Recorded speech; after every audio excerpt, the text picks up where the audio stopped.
Merci d'accueillir Olivier Aluit de Verlin, Constance de Polignac de BNB Hotel et Fabien Van Herreweg de Mister Suricat. Voilà, bienvenue. On les applaudit, ils montent sur scène. Allez-y, venez tous les trois. Et on va parler de ces liens justement entre ETI et start-up. Donc les ETI, c'est quand même l'un des piliers industriels, économiques de notre pays, de la start-up nation, parce que ces start-up, on l'a vu tout à l'heure avec l'exemple d'April. Et là, on va le voir avec Constance. Bonjour Constance, merci d'être avec nous, donc BNB Hotel. Mister Suricat représenté par Fabien.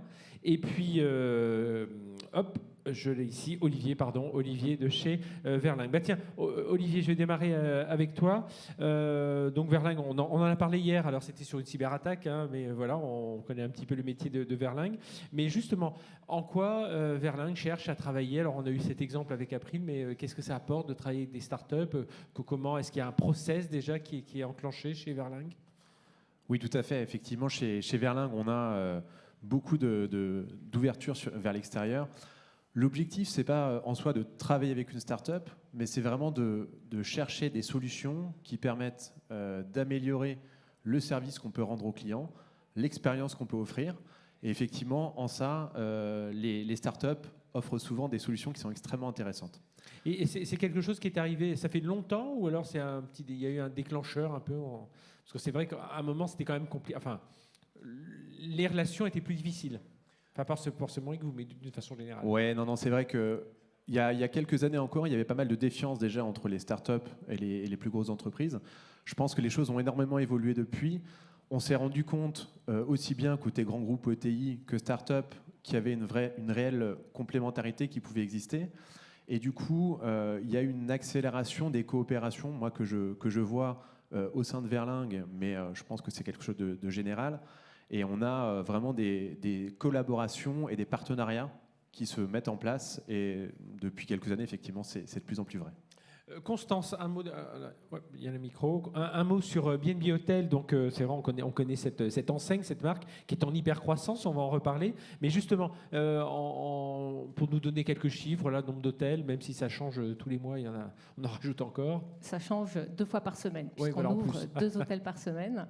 Donc effectivement, BNB Hotel, c'est une boîte française d'origine brestoise qui a été créée il y a 30 ans et qui est une société qui est maintenant une chaîne d'hôtels qui est présente dans 14 pays, essentiellement en Europe, et qui, comme tu l'as dit, fait de l'hypercroissance, puisqu'on va ouvrir 100 hôtels par cette année. Donc on va finir à 650 hôtels cette année. Quand on dit 100 hôtels, ça peut être un hôtel existant qui passe sous une bannière BNB ou c'est un hôtel qui va sortir du sol? Les deux. Les deux. Donc soit on change d'enseigne, soit on construit un hôtel pour mailler le territoire. C'est aussi une société qui depuis le départ, a été dans une approche très fonctionnelle de ce qu'on proposait aux clients.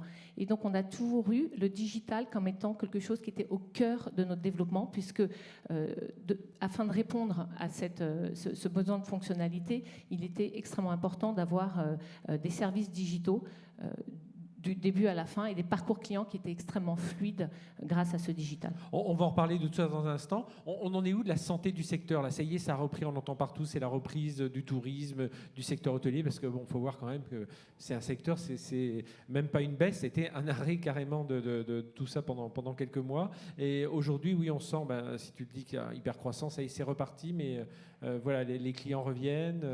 Alors, oui, globalement, le secteur se porte beaucoup mieux qu'il y a 2 ans, ça c'est sûr. Et puis, notre segment de marché, qui est de l'hôtellerie, qui est économique ou value for money, se porte très bien. Nous, à titre personnel, on bat des records tous les jours, mais en valeur absolue et en valeur comparative, puisque notre parc croît beaucoup.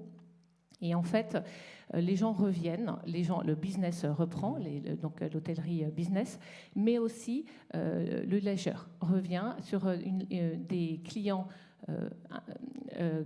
locaux, nationaux, j'ai envie de dire, qui reviennent chez nous, visitent la France ou visitent leur pays Tous nos hôtels sont pleins, puisque ça fait du bien de sortir du Covid et de rattraper tous ces mariages qu'on n'a pas eus, toutes ces fêtes qu'on n'a pas faites. Et alors justement, cette transformation parce que cette accélération d'hypercroissance, le digital, il joue bien entendu un rôle important, ne serait-ce qu'en visibilité pour pouvoir accueillir, pour pouvoir démarcher, enfin accueillir davantage de clients. Comment ça se passe? Et puis on parlera ensuite du lien avec les startups. Mais déjà ce lien, comment cette accélération est possible grâce au digital? Alors, le digital, chez nous, en fait, il accompagne tout le parcours client. Donc, évidemment, la visibilité sur le digital, mais aussi, quand on book sur B&B, on book à travers soit les OTA de type Booking, soit à travers notre site web. Et en fait, on a la capacité aujourd'hui de proposer à notre client un parcours 100% digitalisé. Il va booker, il va faire son online check-in et il ne fait pas de check-out chez nous. Donc, il a la capacité vraiment de venir dormir chez nous sans avoir interagi avec quelqu'un s'il le souhaite. Et on est en train d'aller encore plus loin à travers d'autres innovations qui vont arriver sur le digital, encore une fois pour simplifier le parcours client. Toujours, c'est vraiment notre objectif que tout soit le plus fluide possible pour lui. Et cette partout. data, on réussit à la récupérer même s'il passe par des sites, des plateformes de réservation? Ça, c'est un gros chantier qu'on est en train de mener. Oui. C'est évidemment comment est-ce qu'on collecte cette data de manière à pouvoir mieux travailler sur des parcours clients encore plus efficaces derrière. Ouais, parce que c'est toujours ce qui m'a surpris. On peut être dans un hôtel pendant plusieurs jours et finalement ne pas être connu de l'hôtel si on est passé par certaines plateformes. C'est vrai qu'il y a ce travail à faire autour de la data. Alors justement, évidemment, B&B Hotel travaille avec des startups, alors dans le domaine hôtelier, oui, mais aussi dans le domaine tech. On va voir cet exemple avec Mister Suricat. Et alors, pourquoi être allé chercher cette technologie? Alors, parce que, je vous l'ai dit, on est dans l'hypercroissance. Donc l'hypercroissance, ça veut dire qu'il faut évidemment qu'on soit capable de répondre à tout ce qui se passe en ce moment et qu'on se projette à l'avenir. Donc évidemment, il faut qu'on soit capable de scaler, il faut qu'on soit capable de gagner beaucoup de temps avec des équipes qui sont en permanence en train de courir avec tout ce qui se passe. Et Mister Suricat répond à deux éléments. Le premier élément, c'est que ça nous permet, de nous concentrer sur... Mister Suricat, en 2 mots, c'est l'automatisation, c'est des tests de non-régression. Et en faisant ça, on peut se permettre, de nous concentrer sur les tests qui sont sur les nouvelles fonctionnalités plutôt que d'utiliser des ressources et du temps sur vérifier qu'on ne fait pas de régression qui prennent du temps. Donc, c'est un gain de temps. On a estimé qu'on gagnait grâce à Mister Suricat entre 5 et 6 jours par mois, donc on peut mettre plus de MEP beaucoup plus rapidement. Deuxièmement, c'est un gain de TP qu'on va basculer sur des tests de nouvelles fonctionnalités plutôt que sur des tests de non-régression. En plus, accessoirement, trouver des gens qui veulent faire des tests de non-régression toute la journée, c'est quand même pas facile. Et puis en plus, Mister Suricat, c'est une solution qui est en fait extrêmement user-friendly pour des gens qui ne sont pas des tech ou des développeurs. Et donc ça, c'est hyper utile pour l'adoption de cette solution par rapport à des équipes métiers. Voilà, de ne pas passer par forcément toujours les équipes IT. Alors justement, Fabien de Mister Suricat, comment ça s'est passé cette rencontre justement avec B&B Hotel? Alors oui, j'ai une très bonne anecdote. C'est Sébastien Le Corfec, là qui est devant, voilà, en 2020, avant d'investir chez nous, qui nous a présenté à B&B. On a signé le contrat en 3 semaines, je crois. Ça a été très rapide, une réactivité incroyable. Et je remercie B&B et les autres ETI ou grands groupes qui font cette confiance, conseil à la réactivité, rien que de tester. Et bien sûr, jamais tu travailles sur un gros périmètre au départ, on travaille. Et petit à petit, on a pris du périmètre pour avoir une grande partie maintenant des tests chez vous. Pour que ça marche, Fabien, c'est quoi les écueils à éviter quand on travaille avec une entreprise qui est plus importante, qui travaille à un autre rythme, même s'il y a une hypercroissance, donc on peut se ressembler dans certains points, mais voilà, il y a les personnalités qui doivent se rencontrer, bien entendu, mais voilà, qu'est-ce qui fait là une boîte tech, une boîte qui n'est pas du tout tech, alors qu'il y a ce besoin, mais voilà, les premiers écueils à éviter, ça va être quoi? On n'est pas dans la même rapidité, le même cycle, forcément. Une start-up, ça travaille au jour et ainsi de suite. Faut être patient. Voilà, faut être patient pour. Approchez le micro. Faut être patient, principalement. Voilà, c'est surtout par rapport au cycle de vente derrière. Ouais. première qualité. Est-ce qu'on change un peu? Parce que souvent, on disait, voilà, justement, ces startups travaillent vite, mais elles doivent s'adapter aussi au rythme de leurs clients. Alors oui, hein, je pense que vous nous choisissez aussi les startups pour une raison, notre activité. Je vais donner l'exemple de BNB. À l'époque, vous nous avez dit, vous avez un besoin spécifique. Nous, on s'est dit, on ne vous fait pas payer ce besoin spécifique. Par contre, vous vous engagez sur la durée. Et on l'a fait, je crois, en un mois, quelque chose comme ça. Ouais, voilà, parce Voilà. On a mis pratiquement tous les développeurs de la société là-dessus pour répondre aux besoins de BNB. Mais c'est ça, il y avait un engagement contractuel, parce qu'il y a un risque quand même de s'engager tout d'un coup, tous les Exactement, développeurs, ouais. de se dire tout d'un coup, ah bah finalement, non, on ne vous prend pas. Non, exactement. Ou alors on fait un POC et puis on va pas plus loin. Exactement. Donc ça, c'est le risque. Olivier, justement, comment ça se déclenche la confiance quand on travaille avec ces startups? Parce qu'on connaît beaucoup de startups qui se sont même, certaines même sont mortes, en tout cas, sont devenues très moribondes parce qu'à force de faire des POC et puis de pas de passage à l'échelle.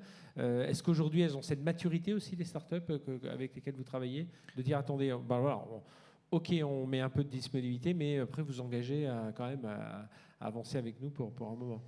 Alors, je pense qu'effectivement, les startups, on a tous les stades de maturité dans les startups avec lesquelles on interagit.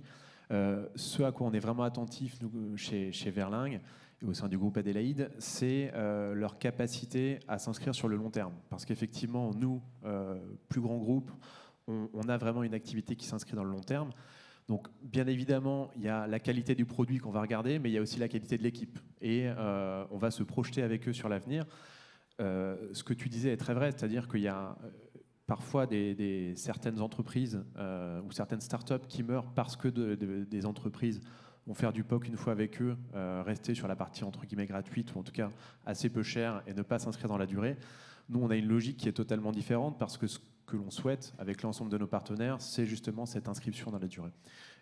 Et quand on commence à travailler, c'est vrai que parfois on le fait sur un périmètre limité pour s'assurer de la qualité de la solution et puis de la viabilité de l'entreprise aussi.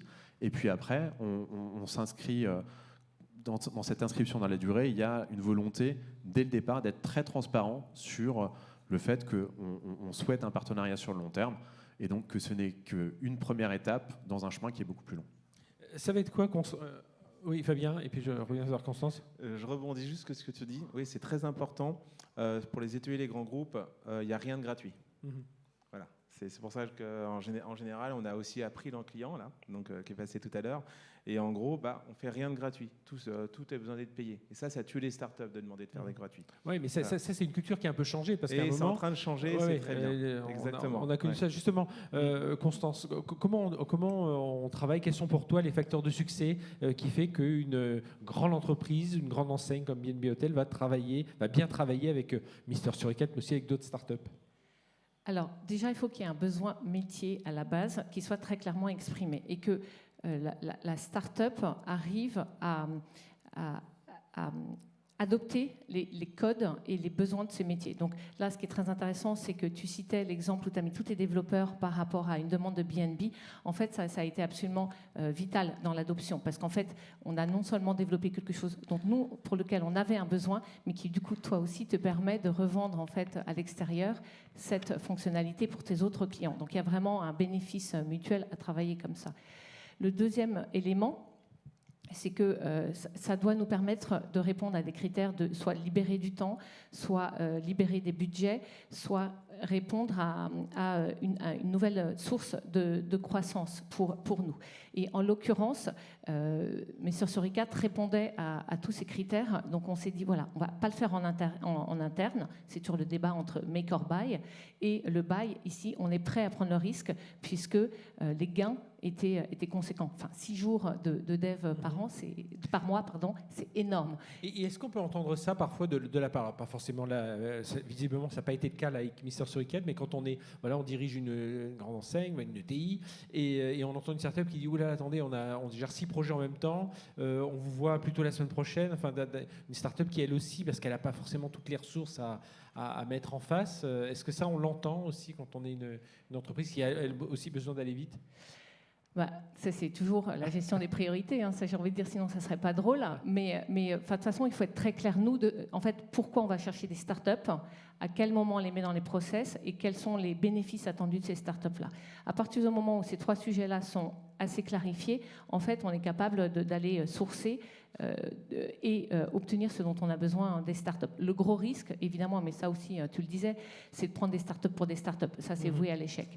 Et un dernier point qui est très important, je pense, dans l'adoption des startups de manière réelle, c'est que le succès de ces startups-là, ça doit être un succès qui est valorisé auprès des équipes des devs. Parce qu'en fait, il ne faut pas que les devs aient l'impression qu'en fait, les startups leur volent des éléments qu'ils aimeraient faire en interne. Et ça, c'est super important. Fabien. Je rejoins ce que tu dis. Il y a quelque chose de très important quand on travaille avec vous et puis d'autres ETI ou grands groupes, c'est l'humain et être proche des équipes. C'est vraiment nous, les personnes qui travaillent avec vous chez Mister Suricat, ils sont dans vos réunions d'équipe, ils sont avec vous. Et je pense que c'est ça qui fait le succès. C'est pas qu'un outil, vous voyez, c'est pas qu'une chose qu'on va acheter. C'est vraiment, il faut être avec le grand groupe et tout faire pour s'adapter à sa façon de faire. Voilà.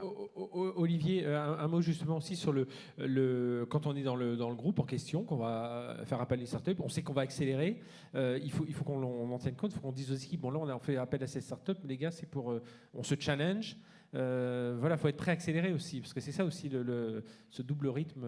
Oui, bien sûr, c'est ce qu'on disait tout à l'heure, les startups, elles vivent au jour le jour, elles ont besoin d'aller vite, et c'est leur mode de fonctionnement.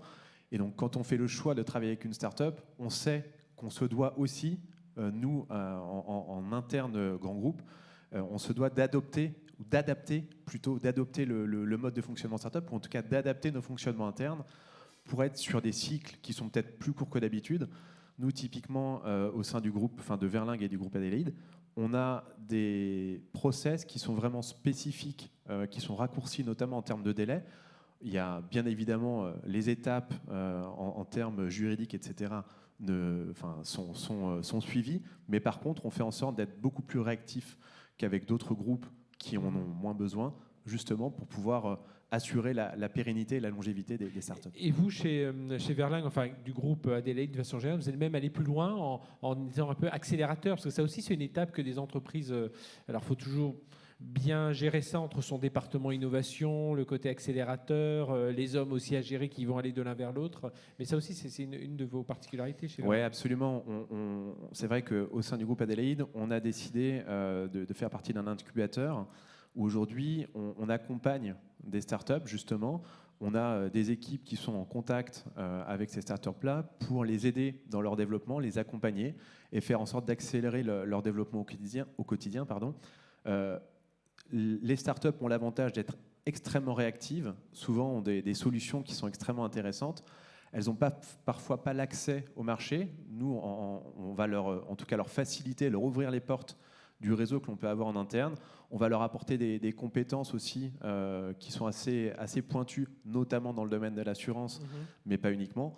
Voilà, tout ça, c'est vraiment une collaboration qui est gagnant-gagnant. Constance, ça pourrait être une étape d'après pour B&B Hôtel de travailler avec un pôle d'autres enseignes de l'hôtellerie et de suivre certaines startups en se disant, tiens, elles peuvent nous servir à nous, mais aussi aux autres. Bien sûr, mais déjà, il y a plein de choses avec West Web Valley, puisque Mister Suricat est la deuxième start-up qu'on a trouvée grâce à West Web Valley. Et pourquoi pas ?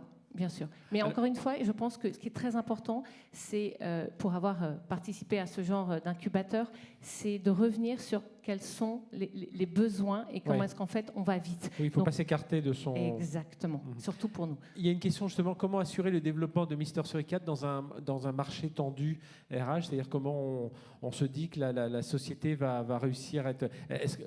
première question, pour vous Constance, puis je demanderai à Fabien de répondre, est-ce que s'assurer de la pérennité, se dire, tiens, on va travailler avec eux, mais est-ce qu'on est certain qu'ils vont pouvoir, le marché tendu aujourd'hui, qu'ils vont tenir le choc, on n'est pas leur seul client, voilà, de vivre avec enfin, de valider la santé un peu de son partenaire. C'est évident qu'il faut que c'est nous, on souhaite que Mr. Suricat se développe le plus possible. Ça fait partie aussi des éléments, quelque chose de trop petit, trop fragile, c'est un sujet. Et c'est ce que je disais aussi, quand ils ont travaillé sur, pour nous, quelque chose qui était une vraie valeur ajoutée et qui était vraiment assez innovante, en fait, c'est quelque chose qui va faire qu'eux, maintenant, ont quelque chose de différenciant et d'innovant à proposer à d'autres acteurs. Et tant mieux, parce que du coup, ça crée plus de valeur pour eux, ce qui leur permet d'avoir d'autres clients. Et c'est comme ça qu'il faut qu'on continue. Fabien, il faut faire attention aussi à ce risque de ne pas avoir qu'un seul client. Alors, on a compris que vous en avez plusieurs. Alors, ça nous est arrivé il y a 2 ans, ça, où un client, forcément, il ne devait pas représenter plus de 25% de notre chiffre d'affaires ou 30%. On a dû baisser les prix pour que ça corresponde. Ouais. Alors, ce n'est plus le cas maintenant. Mais c'est vrai que... donc, la question... Excusez-moi. C'est comment assurer le développement de Mr. Suricat dans un marché tendu au niveau RH? Oui, au niveau RH... Vous êtes combien aujourd'hui? On est 37 aujourd'hui. 37, on a pas mal. Maintenant, c'est un de nos clients de cœur, BNB. Maintenant, on a Fnac Darty, Dior, une partie du groupe LVMH, Monsieur Bricolage. Et là, on dirait, si tout se passait bien, la fin de l'année, vous seriez combien? Si vous réussissiez à recruter les gens que vous vouliez? Je ne sais pas encore. Mais un peu plus. Un peu plus, exactement. Et donc aujourd'hui, là, vous sentez que vous avez une certaine tension au niveau RH aujourd'hui pour poursuivre les projets, parce que on arrive bien. Et c'est vrai qu'en parlant de quelque chose sur les startups, nous, en fait, dans le vocabulaire interne, c'est vrai que là, c'est sur les startups, même avec mon responsable marketing, le mot startup est interdit maintenant chez nous. Pourquoi? Un grand groupe ne confie pas des contrats à 6 ou 7 chiffres à des startups. Voilà. C'est à des PME plus à des scale-up, à des PME innovantes. Exactement. Et en gros, c'est vraiment l'étape d'après, c'est passer de start-up à scale-up ou PME innovantes pour pouvoir avoir des gros contrats sur la durée avec des grandes entreprises qui, bien sûr, si on travaille avec nous, c'est sur des années et elles ne souhaitent pas que la start-up il lui arrive quelque chose dans les 6 mois. Ouais. Voilà. L'internationalisation aussi, c'est important d'être avec des start-up qui vont pouvoir aussi bouger à l'international avec l'entreprise, Olivier. Oui, mais c'est sûr que nous, typiquement, on a une présence dans 4 pays en Europe. Quand on réfléchit à l'adoption d'une solution, que ce soit d'ailleurs d'une start-up, d'une PME innovante ou d'autres typologies d'entreprises, on va à chaque fois regarder la capacité de pouvoir déployer cette solution ou ce service-là sur l'ensemble du périmètre du groupe. Donc cette capacité à nous accompagner à l'international, c'est sûr que c'est un plus. Aujourd'hui, toutes ne sont pas encore au stade de l'internationalisation. Néanmoins, on est aussi là parfois pour les accompagner et faire en sorte d'être éventuellement le premier pas pour elles à l'international en nous accompagnant. Oui, j'imagine que c'est la même chose pour BNB Hotel. 2 questions alors, qui sont un peu en dehors de notre débat, mais il y en avait 2 pour toi, Constance. Le fait que l'appellation BNB Hotel fasse penser au bed and breakfast. Bon, on sait que c'est plutôt Branelec, c'était ça l'origine de brestoise de BNB. Est-ce que ça peut être un frein à l'international, va s'appeler BNB Hotel? Alors, on a fait pas mal d'études autour de ça. J'imagine. C'est à la fois une force et effectivement parfois une faiblesse parce qu'il peut y avoir une confusion. En revanche, ce qui est certain, c'est que c'est très explicite. Tout le monde sait ce que c'est. Il y a évidemment parfois de la confusion avec Airbnb aussi, bed and breakfast, etc. Mais aujourd'hui, ce qu'on voit, c'est que les gens qui ne nous connaissent pas, c'est plutôt... Le BNB, c'est quelque chose qui est familier et les gens qui nous connaissent, en fait, savent ce que c'est comme proposition de valeur. Donc, voilà, une fois qu'on a passé le cap, c'est bon. Alors, il y avait une question que j'avais gardée, justement, elle rejoint celle qui vient d'apparaître. L'accompagnement des startups se fait-il aussi sur la RSE, l'engagement objectif développement durable, le modèle managérial? C'est-à-dire qu'aujourd'hui, c'est vrai, on le voit, on a tous fréquenté des hôtels, on voit qu'il y a une forte demande autour du développement durable, de l'éco-responsabilité. Est-ce que ça aussi, c'est un critère aujourd'hui qui est dans le choix d'une startup? On va voir un peu s'ils ont un comportement... Est-ce que Fabien arrive à vélo quand il vient voir BNB Hotel? Alors oui, ça fait partie du choix, mais pas que des startups, de tous nos partenaires. Ouais. C'est vraiment ça. Aujourd'hui, dans le choix de nos partenaires, y compris pour, par exemple, la France qui vient de lancer le nouveau petit déjeuner, ils sont allés sourcer des partenaires locaux. Je vous invite, d'ailleurs, il est très bon, à aller les voir parce que ça fait partie des axes de croissance et des axes de commitment de BNB Hotel là-dessus. Donc, pour tout le monde. Fabien, ce côté RSE, engagement durable, est-ce que c'est une demande qui t'arrive de plus en plus de la part des entreprises avec lesquelles tu travailles et qui t'oblige d'ailleurs, enfin qui oblige toutes les équipes de Mister Suricat à... Oui, c'est une demande. Hein. Ouais. C'est une demande, et même de nos clients et même d'Épopée Gestion, hein, qui est notre actionnaire. Hein. C'est autant le RSE, la parité homme-femme, l'égalité, autant le développement durable. Hein. Sébastien me pousse à encore plus que mes clients à aller dans cette voie et à approfondir cette voie. Et même chose, j'imagine, pour Olivier. Oui, mais c'est évident. Pareil, chez nous, le critère RSE va être un élément important dans le choix d'un partenariat qu'on va pouvoir monter. Le groupe Adelaide, c'est une empreinte locale et l'objectif, c'est évidemment de pouvoir contribuer au bien-être des territoires. Et la RSE est un élément majeur là-dessus. Bien, merci à tous les trois, Constance de BNB Hotel, Fabien de Mister Suricat et Olivier de Verlingue. On peut les applaudir. Merci d'avoir joué le jeu. Voilà, je vous invite à regagner vos places. Et puis, Sébastien, la suite.